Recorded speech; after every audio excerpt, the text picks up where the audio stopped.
tuntutan balik kepada Nikita Mirzani dari kubu kuasa hukum DRG ya, Gladys ya kan. Ini jadi bahan ketawaan orang-orang sebenarnya sih ya. 500 berapa? 504 miliar. Hitung aja dari mana tuh, Cuk. Gitu kan.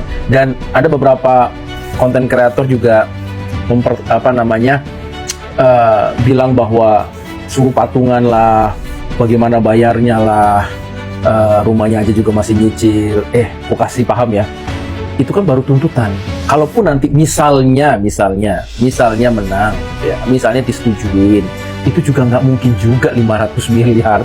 Yang benar aja lah, ya kan? Kalau semua setiap kali tuntutan langsung disetujuin ini ya, bagaimana hukumnya gitu kan? Kan hakim itu kan ada hati nurani, ada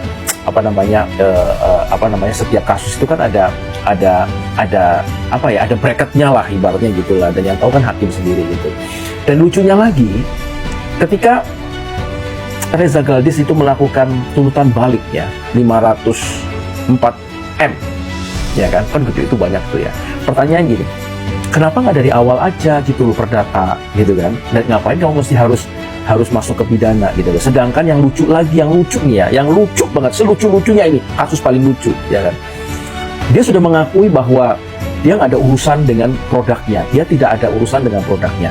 Yang menjadi masalahnya adalah dia dikata-katain begeng, dikata-katain ambu-ambu, kan begitu kan, kita sama-sama dengar. Tetapi kenapa sekarang yang justru tuntutannya itu malah di produk gitu loh, kan jadinya aneh kan jadinya gitu loh. Jadi ya semoga aja nih ya, memori bandingnya ini hakim itu akan menyatakan ini ada kesalahan prosedur ya kan, dan kemudian kelalaian daripada meneliti atau memeriksa adanya bukti-bukti yang ditelantarkan atau bukti-bukti yang tidak diperhitungkan gitu loh, sehingga Nikita Mirzani bebas gitu loh. Kalau dikatain Nikita Mirzani bebas, berarti walaupun ini tidak ada hubungannya dengan perdatanya bisa jalan gitu kan.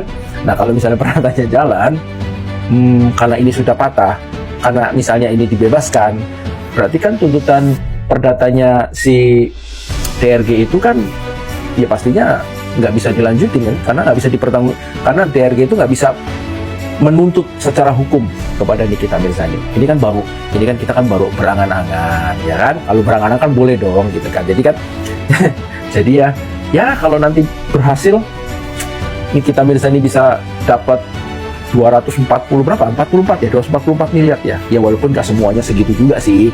Ya anggaplah setengahnya aja deh. 120 lumayan kan, 120 miliar kan banyak gitu kan. Ya nggak? Kan bisa tuh nanti kita Mbak Niki, Kak Niki ya, kita bisa party nih habis merayakan kemenangan, kita party berarti kan. Oke guys, kita doa semuanya ya untuk Nikita Mirzani ya, semoga hakim bisa bergeser persepsinya gitu loh, sehingga Nikita Mirzani bisa dibebaskan. Oke guys, thank you guys, tetap semangat dan selalu berpikir yang cerdas.